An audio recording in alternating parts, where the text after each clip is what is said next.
What if everything you call your mind, your thoughts, perceptions, even your sense of self, is actually just consciousness playing dress up?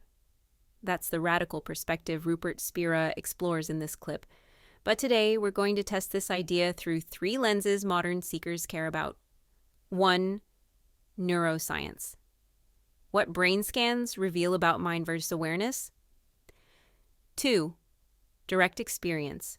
A 10-second experiment to try right now. 3. Ancient wisdom.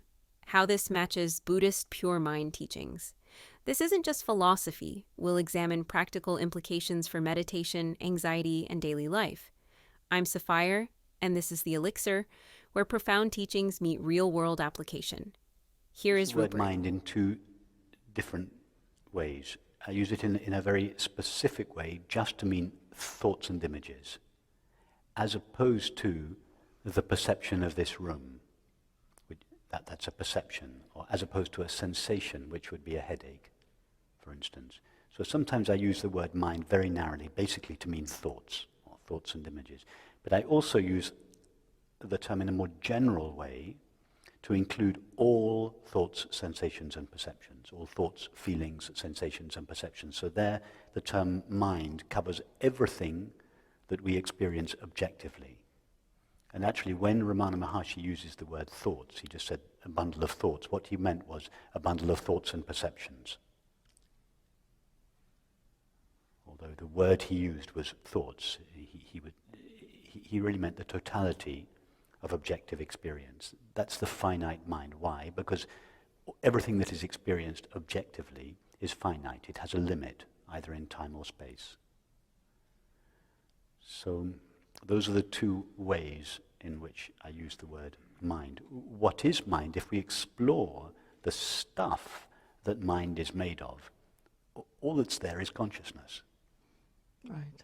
And in some traditions, instead of calling objective experience mind and its essential reality, or the stuff that it is made of, consciousness, they call it, they don't have 2 different words. They say that there is the finite mind, thoughts, sensations, and perceptions, but the original mind, they call it consciousness. That the original nature of the mind, before it has been colored by thought and perception, is what we here call consciousness or awareness. Or it's sometimes called pure mind in Buddhism. And there's something very efficient about that. I like that use of the word mind. In other words, mind objectively is thoughts, sensations, and perceptions, but the subjective face of the mind, the original mind, pure mind, is just empty mind before it has taken the shape of thought and perception. There's something to be said for not giving it another word. In the same way that to distinguish between a screen and an image can be quite confusing. It suggests that there are 2 things, one called an image and one called a screen. So certain traditions don't do that. They talk about the colorless screen and the colored screen. The original mind and the finite mind. It's all the same stuff. But the finite mind is the infinite mind colored or assuming the form of a limitation. So sometimes here we call that consciousness. Consciousness is the pure mind, the original mind, and then mind is consciousness objectified. Consciousness taking the form of thought and perception.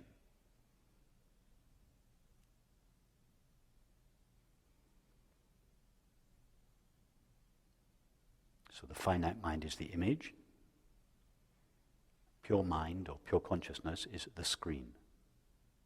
They're the same thing. The screen is the essence of the image. It is the reality of the image. The image is a temporary coloring of the screen. So pure mind, or the original mind, or pure consciousness, is the essential nature of experience. Pure consciousness. It is this pure consciousness that colors itself in the form of thought and perception and appears as the world. So we could say that The finite mind is consciousness objectified. And being more specific, we could say that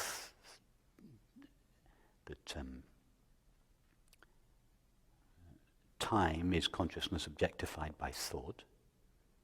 Space is consciousness objectified by perception. That's unnecessary detail. That's just for those that want to go a little bit more. But don't worry about that distinction. The distinction is the finite mind is the objective face of reality. The original mind or pure consciousness is the subjective face of reality, but they're two sides of the same reality. Why do we have a finite mind, or why is there such a thing as a finite mind? Because if there was no finite mind, no manifestation would come into existence. There would just be empty awareness. But empty awareness, that there is this, because in empty awareness there is no knowledge of anything other than itself. In other words, there is no duality. Empty awareness is identical to love. It is love. There's no duality in awareness's experience of itself. That is the experience of love or peace, and it is in the nature of love or peace to manifest itself. So that there is this natural movement of consciousness to appear as the world, to celebrate itself in the form of manifestation. And in order to do that, it needs to take the form of finite experience. So it is consciousness itself that takes the form of the mind in order to bring manifestation into apparent existence. In other words, the mind is, we could say it is a function of consciousness. It is the function through which consciousness brings manifestation into existence. And in order to do so, it has to seem to limit itself. It seems to limit the knowing of its own infinite being. It turns away from the knowing of its own infinite being, and that enables it to know something finite called all of this. And it does this freely. It freely assumes limitations, just as the screen freely limits itself in order to appear as the movie. It is an act of love. It's the same impulse of a mother giving birth to a child, freely limiting herself in order to bring forth her love, in order to manifest her love in form. It's the same impulse, the impulse of love, to create, to manifest.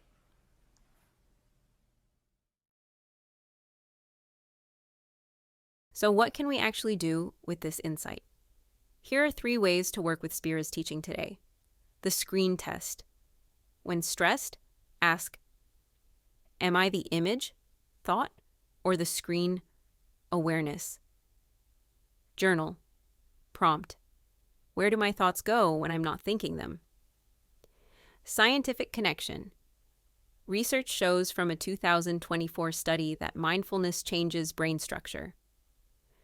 Crucial question, though. If consciousness is everything, why does suffering feel so personal? Let's discuss in the comments.